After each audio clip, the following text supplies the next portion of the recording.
வணக்கம் உலக தமிழ் உறவுகளே. மற்றொரு உலக நகர்வுகள் நிகழ்வினூடாக உங்களை சந்திப்பதில் நான் அருள், என்னுடன் இங்கே கலாநிதி அருஸ் அவர்கள் இணைந்து இந்த உலக நகர்வுகள் நிகழ்வினை தரவிருக்கிறோம். வணக்கம் அருஸ். வணக்கம் அருள். இலக்கு நேர்களுக்கு அன்பு கலந்த வணக்கங்கள். இப்பொழுது நேற்று பிந்திய நேரத்திலே கிடைத்த செய்தி ஒன்று, அமெரிக்க பிரதிநிதிகள் சபை யுஎஸ் ஹவுஸ் என்ற ஒரு அமைப்பு ஒரு தீர்மானத்தை நிறைவேற்றியிருக்கிறது. அதாவது போர் அதிகார தீர்மானம், வார் பவர்ஸ் ரெசல்யூஷன் என்கின்ற ஒரு தீர்மானத்தை 205க்கு 215க்கு 208 என்ற அடிப்படையில் அந்த தீர்மானத்தை வெற்றிகரமாக நிறைவேற்றியிருக்கிறது. அதிலே ட்ரம்பினுடைய கட்சியைச் சேர்ந்தவர்களும் அதுக்கு ஆதரவாக வாக்களித்திருக்கிறார்கள். ஆனாலும் அந்த தீர்மானம் ஒரு வலுவற்ற தீர்மானம், அல்லது தொடர்ந்து அந்த தீர்மானத்தை வலுப்படுத்த வேண்டும் என்றால் செனட், அடுத்தது பாராளுமன்றம் செல்ல வேண்டும், அதற்கிடையில் வீட்டோ அதிகாரம் பாவிக்கப்படலாம் என்றெல்லாம் இருக்கின்றது. ஆகவே இந்த தீர்மானத்தை பற்றிய உங்கள் கருத்து என்ன? அதன் வலிமை என்ன? அது நிறைவேறக்கூடிய சந்தர்ப்பங்கள் இருக்கின்றதா என்பது பற்றி நேயர்களுக்கு கூற முடியுமா? நீங்கள் கூறியது போலதான் இந்த தீர்மானத்தை பொறுத்தவரையில் ஒரு வலுவற்ற தீர்மானம் தான். ஆனால் இந்த தீர்மானம் கிட்டத்தட்ட 3-4 தடவைகள் இந்த ஈரான் போர் ஆரம்பித்த பிற்பாடு 3-4 தடவைகள் கொண்டு வரப்பட்டு தோற்கடிக்கப்பட்டிருந்தது, நிறைவேற்றப்படவில்லை. ட்ரம்பின் அந்த வோ பவர் ரெசல்யூஷன் என்று சொல்லி அவருக்கின்ற அந்த பவரை குறைப்பதற்கான ரெசல்யூஷன்.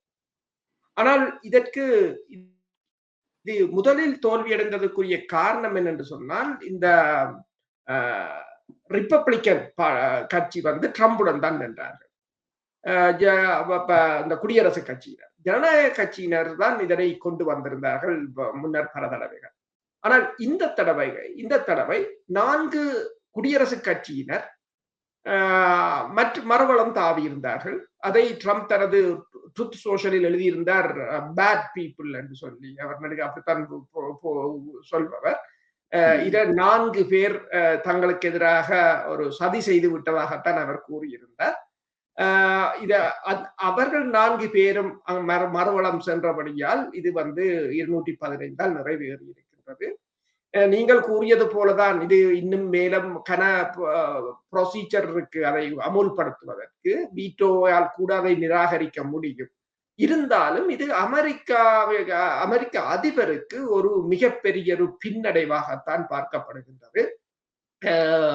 அதாவது உள்நாட்டில் தற்போதைய ட்ரம்ப் அரசுக்கு எதிராக அவரின் கட்சி ஆக்களுக்குள்ளேயே ஒரு அதிருப்தி ஏற்பட்டு வருவதாகவும், மக்களிடமும் உங்களுக்கு தெரியும், இந்த போர்னால் ஏற்பட்ட பொருளாதார சுமைகள், எரிபொருள் விலை ஏற்றம் என்பனவெல்லாம் மக்களிடமும் கடுமையான அதிருப்திகளை ஏற்படுத்தி வருவதைத்தான் இது காட்டுகின்றது. அதே போலதான் இந்த ஐக்கிய நாடுகள் சபையில் பணியாற்றிய அமெரிக்காவின் முன்னாள் இராணுவ அதிகாரியான ஸ்காட் ரிட்டர் கூறியிருக்கின்றார். அவர் இந்த அணு ஆயுத பரிசோதகராகவும் ஈராக்குக்கு சென்றவர். அவர் கூறியிருக்கிறார் என்னன்னு சொன்னால், ட்ரம்பை பொறுத்தவரையில் இந்த நவம்பரில் வருகின்ற மிட் டேர்ம் எலெக்ஷனில் ஒரு தோல்வியை சந்திக்கக்கூடிய ஒரு நிலையைத்தான் இது காட்டுகின்றது என்று சொல்லி கூறியிருக்கிறார். அதே சமயம் நேற்று அமெரிக்காவில் இடம்பெற்ற அந்த செனட்டர்கள் இடம்பெற்ற அந்த அமெரிக்காவின் வெளிவிவகார செயலாளர் மார்க்கோ ரூபியோவுடன் அந்த கேள்விக்கான நேரங்களின் போது, செனட்டர்கள் கேள்விக்கான நேரங்களின் போது அவர்களுக்கும் மார்க்கோ ரூபியோவுக்கும் இடையில் கடுமையான வாக்குவாதங்கள் இடம்பெற்றதையும், பல கேள்விகளுக்கு இவரால் பதிலளிக்க முடியாமல் போனதையும் பார்க்கக்கூடியதாக இருந்தது. அதே சமயம் என்னென்று சொன்னால், இந்த அண்மையில் அமெரிக்க அதிபர் டொனால்ட் ட்ரம்புக்கும் மற்றது இஸ்ரேலிய பிரதமர் பெஞ்சமின் நெத்தனியாவுக்கும் இடையிலான மோதல்கள் உங்களுக்கு தெரியும்.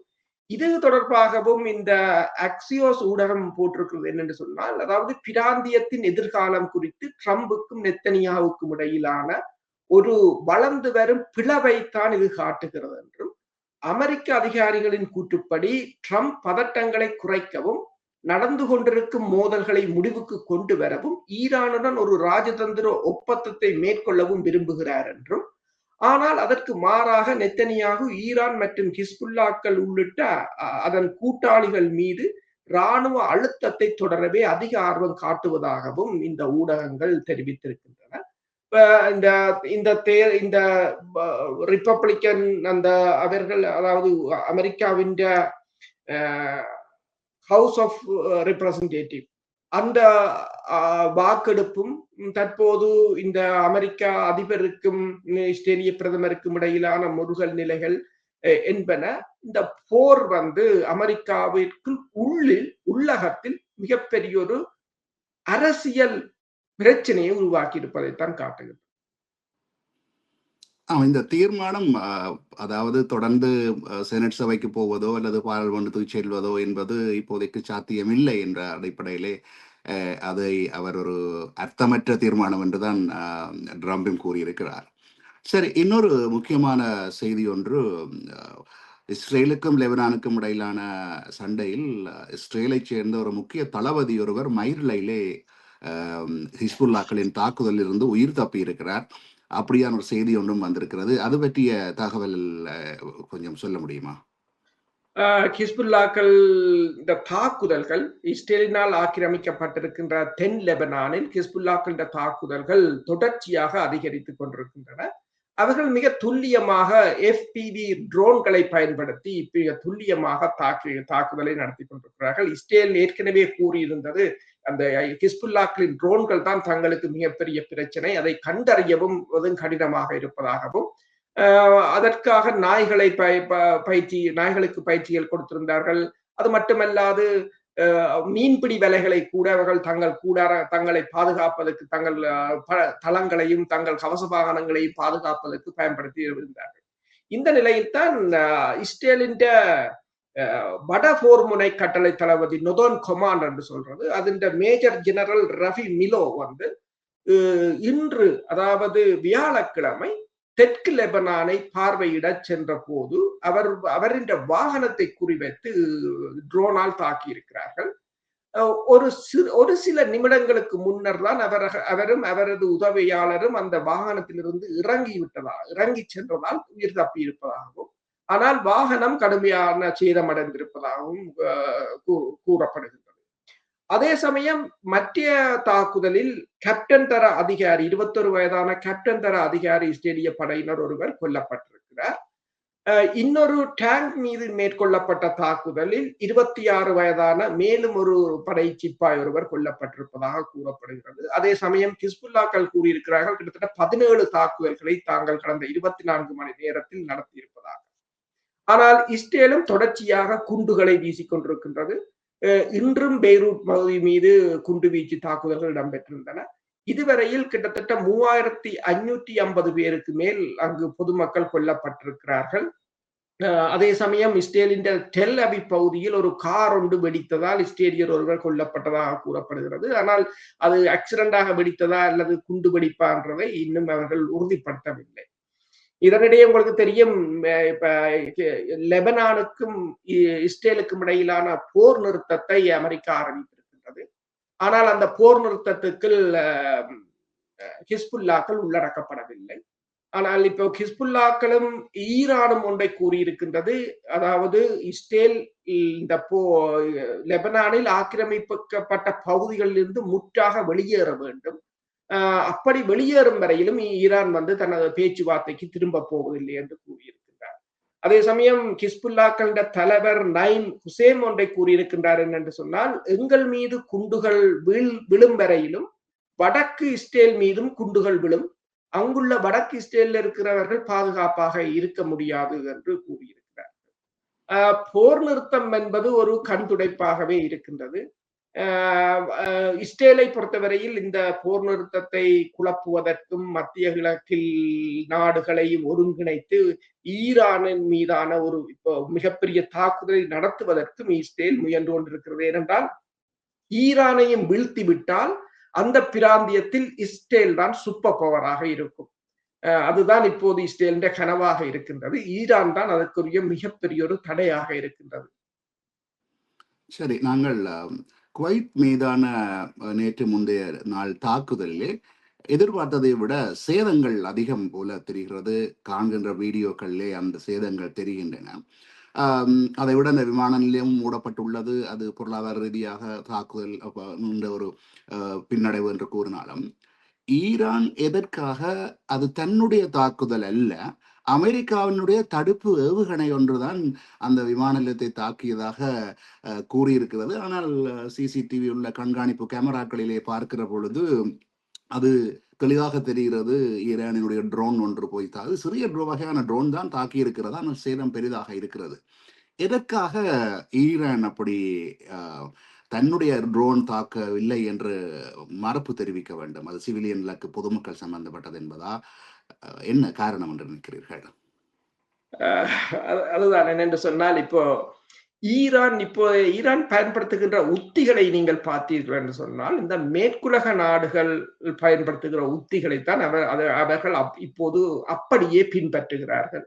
அதாவது ஐக்கிய நாடுகள் சபையின் எந்த விதிகளையும் மதிப்பதில்லை. அது அமெரிக்காவும் இஸ்ரேலும் அதை செய்வதுண்டு.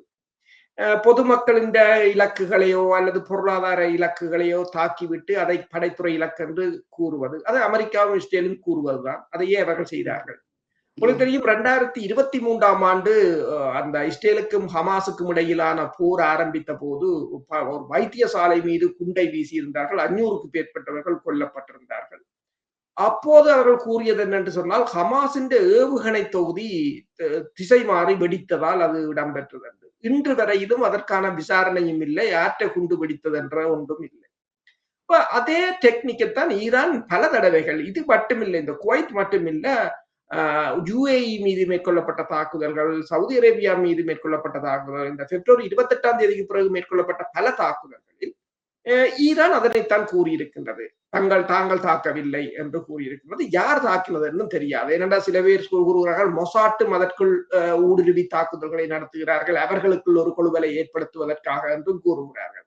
அப்ப இதில் யார் என்று தெரியவில்லை. ஆனால் இந்த தாக்குதல் நீங்கள் கூறியது போல பேட்ரியாட் ஏவுகணையை பயன்படுத்தி இருந்தார்கள், ஈரான் ஏவுகணைகளையும் ஆளில்லாத தாக்குதல் விமானங்களையும் முறியடிப்பதற்கு. ஆனால் அதில் ஒரு பெட்ரியாட் ஏவுகணை குடியிருப்பு பகுதியில் வீழ்ந்து வெடித்ததை காட்டியிருந்தார்கள். ஆனால் விமான நிலையத்தின் மீது பெட்ரியாட் ஏவுகணை வீழ்ந்ததை காட்டவில்லை. இன்று நீங்கள் கூறியது போலதான் சிசிடிவி கேமராக்களில் பார்த்தால் இந்த சஹேட் 136 என்ற ட்ரோன் தான் விழுந்து வெடித்திருக்கின்றது குவைத் விமான நிலையத்தில். ஆனால் அதே நகலை அமெரிக்காவும் செய்கின்றது. அமெரிக்கா போய் இதை யாரு என்று ப்ரூவ் பண்ண முடியாது. இப்ப ஹமாஸ் அந்த காசா வைத்தியசாலையில் வெடித்த குண்டு போலதான் இதை நிரூபிப்பது கடினம். அது ஈரானுக்கு சாதகமாக இருக்கலாம். நீங்கள் சொன்னது போலதான், அதாவது பொதுமக்கள் மீதான தாக்குதலை உரிமை கோருவதை இரண்டு தரப்புமே தவித்துக் கொண்டுதான் இருக்கிறார்கள். உங்களுக்கு தெரியும், இந்த போர் ஆரம்பித்தவுடன் அந்த மினாப் பகுதியில் இருந்த பாடசாலை மீது தாக்குதல் நடத்தப்பட்டது. 160 பிள்ளைகள் இறந்தார்கள். இன்று வரையிலும் அமெரிக்கா கூறுகிறது அது தங்களின் ஏவுகணை இல்லை, அது ஈரானின் ஏவுகணை என்று கூறுகிறது. ஈரான் அமெரிக்காவின் ஏவுகணை என்று கூறுகிறது. அதனை யாரும் நிரூபிக்க முடியாத ஒரு நிலையாக தான் இருக்கு. ஆனால் அதே சமயம் இந்த குவைத்தில் இடம்பெற்ற தாக்குதலில் மிக கடுமையான சேதங்கள் ஏற்பட்டிருப்பதாக, அதாவது பஹ்ரைனிலும் குவைத்திலும் விமானங்கள் அதாவது ஹேங்கர் என்று சொல்ற கொட்டகைகள் அதுகள் அழிவடைந்ததை பார்க்கக்கூடியதாக இருக்கின்றது. ஆனால் விமானங்கள் சேதமடைந்தது தெரியவில்லை. அது கொஞ்சம் நாள் செல்லத்தான் வரும், இந்த மேலும் ஊடகங்கள் வெளிக்கொண்டு வரும். அதே சமயம் பேராசிரியர் மராண்டி ஒன்றை கூறியிருக்கிறார் என்னென்று சொன்னால், இந்த அமெரிக்க அதிபர் ஏன் அந்த தாக்குதலை உடனடியாக நிறுத்தினார் என்று சொன்னால், ஈரான் அன்று காலை அதாவது இந்த பெஞ்சமின் நெத்தனியாகு பெய்ரூட் மீது மிகப்பெரிய தாக்குதலை நடத்தப் போவதாக கூறிய நேரம், ஈரான் மறுநாள் காலை வடக்கு இஸ்ரேலை தாக்குவதற்கு எல்லா ஆயத்தங்களையும் செய்திருந்ததாகவும், அது அந்த தகவல் சென்றதால் தான் ட்ரம்ப் நெத்தனியாவுடன் பேசியதாகவும் அவர் கூறியிருக்கின்றார். இந்த ஜூன் மாதம் உலகத்துக்கு மிகப்பெரிய ஒரு சவாலான மாதமாக இருக்கும் என்று. ஏனென்று சொன்னால், இந்த நாடுகளில் இருக்கின்ற கையிருப்பு எண்ணெய்கள் முடிந்து கொண்டு வருகின்றன. அதாவது இந்த போரின் டேர்னிங் பாயிண்டாக இந்த ஜூன் மாதம் தான் இருக்கும் என்று சொல்லியும், அமெரிக்கா இன்னொரு போருக்கு ஏன் போக மறுக்கிறது என்று சொன்னால், இன்னொரு போர் என்று மிகப்பெரிய போர் ஆரம்பித்தால் பேச்சுவார்த்தைக்கு எதிர்காலத்தில் இடம் இருக்க போவதில்லை என்றும் அவர் கூறியிருக்கின்றார். இன்னும் ஒரு தகவல், அதாவது நேற்று முன்தினம் நடைபெற்ற தாக்குதலிலே இறந்தவர் ஒரு இந்தியர். முன்னமும் சில இந்தியர்கள் காயப்பட்டதான செய்திகள் அறிந்திருக்கிறோம். குறிப்பாக இப்ப இந்த மத்திய கிழக்கு நாடுகள், இந்த யுத்தம் நடைபெறுகின்ற நாடுகளிலே நிறைய இந்திய, இலங்கை மற்றும் பங்களாதேஷ், பாகிஸ்தான், தென்கிழக்கு ஆசிய நாடுகளைச் சேர்ந்த நிறைய தொழிலாளர்கள் வாழ்வாதாரத்திற்காக அங்கே வேலை செய்கிறார்கள். அதே வேளையிலே அந்த நாடுகளுக்கான ஒரு ஊழிய பற்றாக்குறையை ஈடு செய்து கொண்டிருக்கிறார்கள். இவ்வாறு இந்த பொதுமக்கள் சிவிலியன் இலக்குகள் மீதான தாக்குதல்கள் எதிர்காலத்திலே தொடருமாக இருந்தால் இவர்களின் நிலைமை என்னவாகும்? இவர்கள் நாட்டை விட்டு வெளியேறினால் ஒரு வகையிலே அந்தந்த நாடுகளுக்கான பொருளாதார பாதிப்பும் இருக்கும். அதே வேளையில இந்த குறிப்பாக இந்த யுத்தம் நடைபெறுகின்ற இந்த நாடுகளுக்கும் ஒரு பெரிய ஒரு ஊழிய இழப்பு ஏற்படுமான சாத்தியங்கள் இருக்கின்றன. இதை பற்றி நீங்கள் என்ன கூற விரும்புகிறீர்கள்? நீங்கள் கூறியது போலதான். என்னென்று சொன்னால், இப்ப மத்திய கிழக்கு நாடுகளில் இந்தியர்கள் எத்தனையோ மில்லியன் கணக்கான மக்கள் வேலை செய்கிறார்கள். இந்த போர் ஆரம்பித்த பிறகு எத்தனையோ மில்லியன் கணக்கான மக்கள், எத்தனையோ ஆயிரம் லட்சம் மக்கள் நாடுகளுக்கு திரும்பி இருக்கிறார்கள்.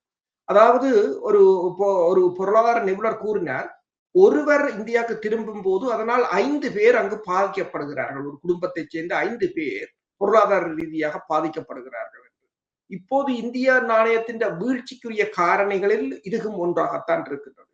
பல விஷன் 2030 என்று சொல்லி சவுதி அரேபியா மிகப்பெரிய ஒரு அபிவிருத்தி திட்டத்தை மேற்கொள்ள இருந்தது. அதை இப்போது அவர்கள் குறைத்து விட்டார்கள் அல்லது நிறுத்துவதற்கான முடிவை எடுத்து விட்டார்கள். அதே போலதான் நீங்கள் பார்த்தீர்கள் என்று சொன்னால், இந்தியாவின் இப்ப மும்பையில இருக்கின்ற சினிமா பிரபலங்களோ அல்லது தொழிலதிபர்களுடைய முக்கியமான முதலீடுகள் துபாயில தான் செய்திருந்தார்கள். பெருமளவான வீடுகளை அங்கு அந்த ரியல் எஸ்டேட் ஒரு பூமாகத்தான் இருந்தது. இன்று கடலுக்கு நடுவிலே உலகம் போன்ற வரைபடத்தை உருவாக்கி ஒவ்வொரு நாடாக பிரித்து அந்தந்த நாட்டுக்காரரை குடியேற்றினார்கள். உண்மைதான். அது ஒரு பெரிய ஒரு இதாக அதுதான் அவர்கள் என்றால் மெல்ல மெல்ல இந்த ஒயிலில் இருந்து விடுபட்டு வேற பிசினஸ்கள், டூரிசம், சுற்றுலாத்துறை, ஹோட்டல்ஸ், மற்றது இந்த ஐடி, டேட்டா சென்டர்ஸ் என்று சொல்லி, ஆனால் அத்தனையும் அடி வாங்கி இருக்கின்றது. இப்ப நீங்கள் கூறியது போல இந்த இப்ப யுஏஇல கடந்த அந்த 40 நாள் போரின் போது விழுந்த ஏவுகணைகளில் கூட அதிக அளவில் கொல்லப்பட்டவர்கள் பாகிஸ்தானை சேர்ந்தவர்கள், இந்தியாவை சேர்ந்தவர்கள் தான் கொல்லப்பட்டிருந்தார்கள். அதே போல நேற்று முன்தினம் இந்த குவைத்தில் இடம்பெற்ற தாக்குதலின் போது கூட ஒரு இந்தியர் தான் கொல்லப்பட்டிருக்கிறார். இது இந்தியா ஆசிய நாடுகளின் பொருளாதாரத்தை கடுமையாக பாதித்துக் கொண்டிருக்கின்றது. அண்மையில் உங்களுக்கு தெரியும், இலங்கையில் கூட ஒரு போராட்டம் ஒன்றை நடத்தி இருந்தார்கள். என்னென்று சொன்னால், இஸ்ரேலுக்கு வேலைக்கு எல்லா சோதனைகளையும் செய்து எடுப்பதாக கூறிவிட்டு இறுதியாக எடுக்கவில்லை என்று சொல்லி கொஞ்சம் பேர் அனுரகுமார திசாநாயக்க மாளிகைக்கு முன்னால கொடியை பிடிச்சு காட்டுகளை பிடிச்சு கொண்டு நின்றார்கள் போராட்டம் என்று. ஏனென்று பார்த்தால் இஸ்ரேலுக்கு வேலைக்கு போக முடியவில்லை என்றால் அந்த போர் அவ்வாறாக இருக்கின்றது. இந்தியாவுக்கும் அதே நிலைமைதான். இன்று பார்த்தீங்கன்னு சொன்னால், இந்தோனேசியாவின் நாணயம் கடும் வீழ்ச்சி அடைந்து விட்டதாக அல் ஜசீரா மிகப்பெரிய ஒரு செய்தியை போட்டிருக்கிறது. $1 18,000 ரூபாயாக மாறி இருக்கிறது என்று கூறியிருக்கிறார்கள். ஆனால் அதே சமயம் நீங்கள் பார்த்தீர்கள் என்று சொன்னால், இப்ப பைனான்சியல் டைம் ஒன்றை போட்டிருக்கிறது. அமெரிக்காவின் ஒயில் ரிசர்வ் கிட்டத்தட்ட 2004ஆம் ஆண்டு நிலைக்கு கொண்டு போய்விட்டது என்று சொல்லி இவர்கள் அந்த ஒயில் விலையை கட்டுப்படுத்துவதற்கு தங்களோட ரிசர்வ்ல இருந்ததை எடுத்து விட்டுக் கொண்டிருக்கிறார்கள். ஏனென்று சொன்னால், நாளைக்கு போர் முடியும், நாளண்டைக்கு போர் முடியும், நிலைமை வளமைக்கு வந்துவிடும் என்று யோசித்துக் கொண்டிருக்கிறார்கள். ஆனால் என்னென்று சொன்னால், அவர்கள் ஒன்றை கூறுகிறார்கள், ஒரு நாளைக்கு 20 மில்லியன் பேரல்கள் எண்ணெய் இந்த ஹோர்முஸ் நீரிணைகளால் வாருது ஒரு நாளைக்கு. இப்ப 95 நாள், இப்ப 95 நாளையும் 20 மில்லியனால நீங்கள் பெருக்கினீங்கள் என்றால் எவ்வளவு எண்ணெய் ஷோர்டேஜ், அதுக்குள்ள கொஞ்சம் கப்பல்கள் வந்திருந்தாலும் எவ்வளவு எண்ணெய் பற்றாக்குறையாக இருக்கிறது என்பதை நீங்கள் பார்க்கலாம் என்று கூறுகிறார். எனவேதான் அவர்கள் ஒன்றை கூறுகிறார்கள், இந்த போர் இன்று முடிந்தால் கூட அடுத்த வருடம் வரையிலும் இந்த தாக்கம் இருக்கும் என்று கூறியிருக்கிறார்கள். அதே சமயம் நீங்கள் கூறியது போல இந்த தாக்குதல் ஆசிய நாடுகளை இப்ப குவைத் மீதான தாக்குதல், அங்கே வேலை செய்பவர்கள், ஏனென்றால் விமான போக்குவரத்துகள் குறைவடையும், முதலீட்டாளர்கள் அங்கிருந்து வெளியேறிக் கொண்டிருக்கிறார்கள். மற்றது செய்யப்பட்ட முதலீடுகளின் வேல்யூ இப்ப இல்லாமல் போய்விட்டது அல்லது குறைந்து விட்டது என்ற ஒரு நிலை. எல்லா அதாவது இந்த தாக்கம் வந்து போர் களமுனையில் ஏற்பட்ட தாக்கத்தை விட பொருளாதாரத்தால் ஏற்பட்ட தாக்கம் தான் மிக மிக அதிகம். ஆமாம், இந்தியாவிலே திடீரென அளவுக்கு அதிகமாக தங்கத்தை விற்று கொண்டிருக்கிறார்கள். நான் நினைக்கிறேன் இந்த இந்த போரின் விளைவு தான் அந்த தங்கத்தை விற்பதற்கான சூழ்நிலையை உருவாக்கி இருக்கிறது என்று நான் நினைக்கிறேன். அதே வேளையிலே மத்திய கிழக்கிலிருந்து நீங்கள் கூறியது போல நாடு திரும்பிய தொழிலாளர்கள் சில வேளைகளிலே 5 பேர் அல்ல 5 குடும்பங்களை தாங்குவவர்களாகவும் இருந்திருப்பார்கள். இப்பொழுது அவசர தேவைக்கு பணம் இல்லாத நேரத்திலே அவர்களும் தங்கத்தை விற்கக்கூடும். இந்த நாட்டிலே அது வந்து தங்கத்தை விற்பதனுடைய வேறு ஏதாவது அரசு திரைசேரி சம்பந்தப்பட்டதாகவும் இருக்கலாமா அது? இப்ப இந்திய பிரதமர் கூட கூறியிருந்தார், தங்கத்தை நீங்கள் வாங்காதீர்கள் என்று கூறியிருந்தார்.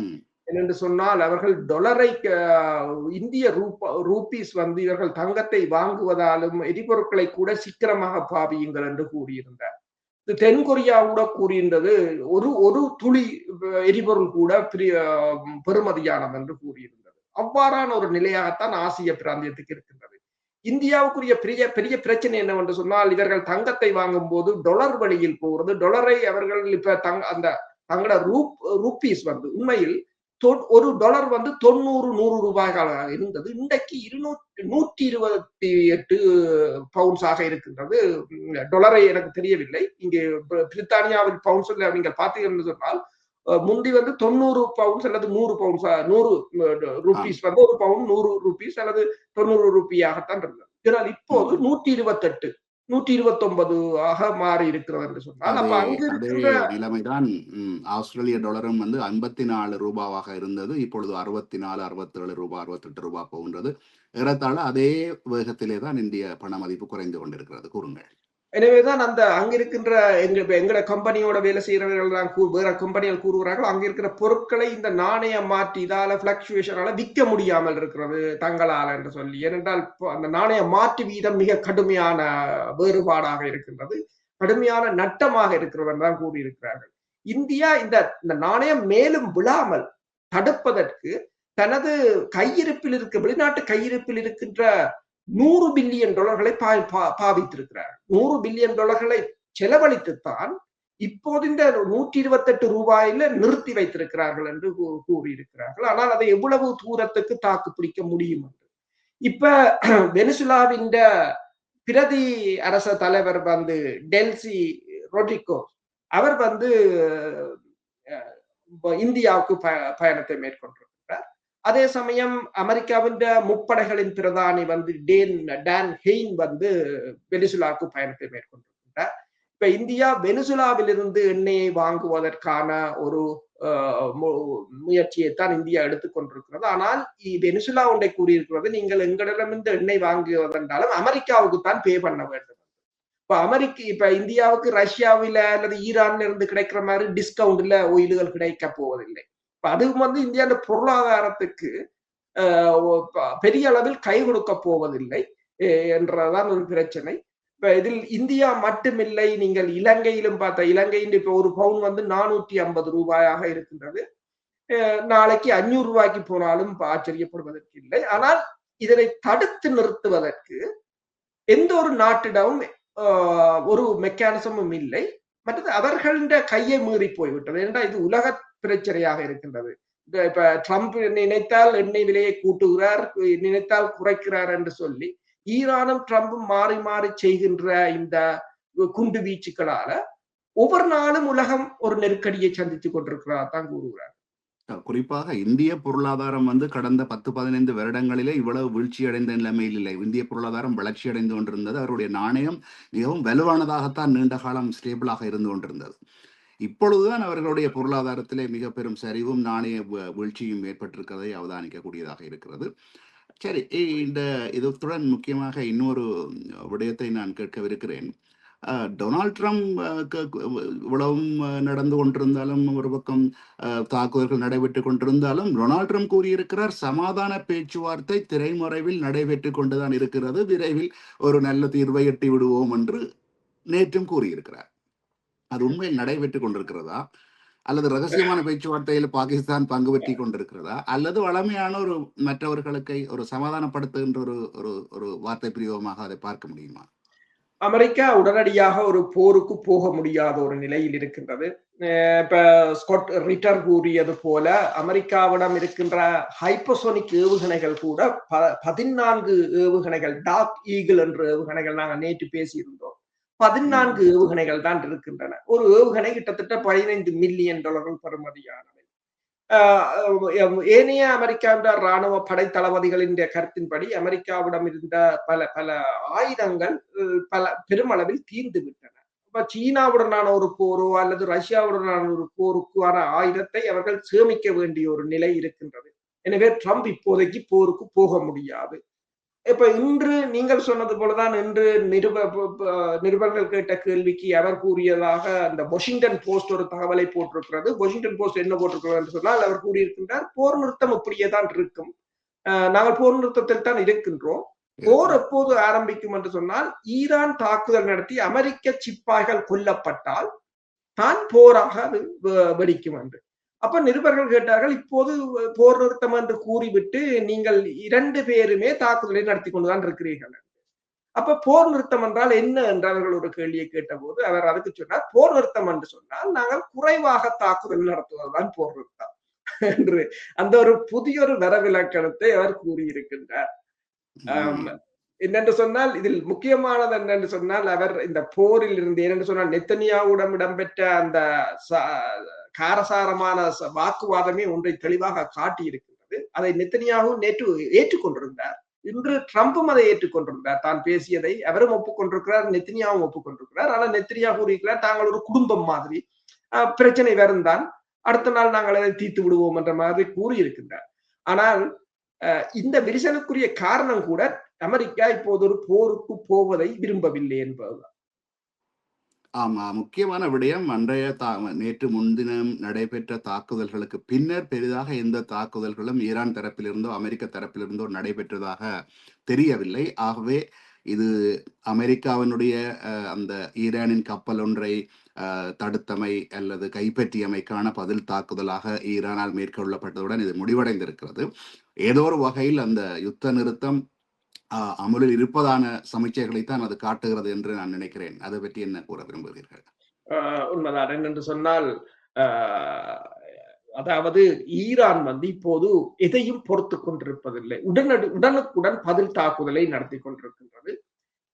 இப்போ இமாம் ஹொமைனியின் 37வது நினைவு தின விழாவில் ஆற்றிய உரையில் ஈரானின் உச்ச தலைவர் முகமது மொய்தபா ஹமானியும் இஸ்ரேலும் அதன் ஆதரவாளர்களும் இராணுவ மோதலில் இருந்து விலகி அச்சம், சந்தேகம், அவநம்பிக்கை மற்றும் பிளவுகள் மூலம் ஈரான் மக்களை மன உறுதியை பலவீனப்படுத்தும் நோக்கில் உளவியல் மற்றும் ஊடக பிரச்சாரங்களை மேற்கொண்டு வருவதாக கூறியிருக்கிறார். அவரை பொறுத்தவரையில் அவர் ஒன்றை கூறியிருக்கிறார் என்று சொன்னால், அதாவது இந்த போரிலிருந்து தாங்கள் பின்வாங்க போவதில்லை என்று கூறியிருக்கிறார். அதே போலதான் இப்ப ஈரான் வெளிவார அமைச்சரும் ஒன்றை கூறியிருக்கின்றார். இந்த ஐக்கிய அரபு அமீரகம் மட்டும் இந்த மற்ற பாரசீக வளைகுடா நாடுகளைப் போல் அல்லாது இஸ்ரேலுடன் இணைந்து நிற்பதால் தான் இந்த பிரச்சனை பெரிதாகிக் கொண்டிருக்கிறதே தவிர, அவர்களும் மற்ற நாடுகளைப் போல ஒரு கொள்கையை கடைப்பிடித்திருந்தால் இந்த நேரம் அவர்களுடன் நாங்கள் மிகச்சிறந்த உறவை கொண்டிருப்போம் என்று கூறியிருக்கிறார்.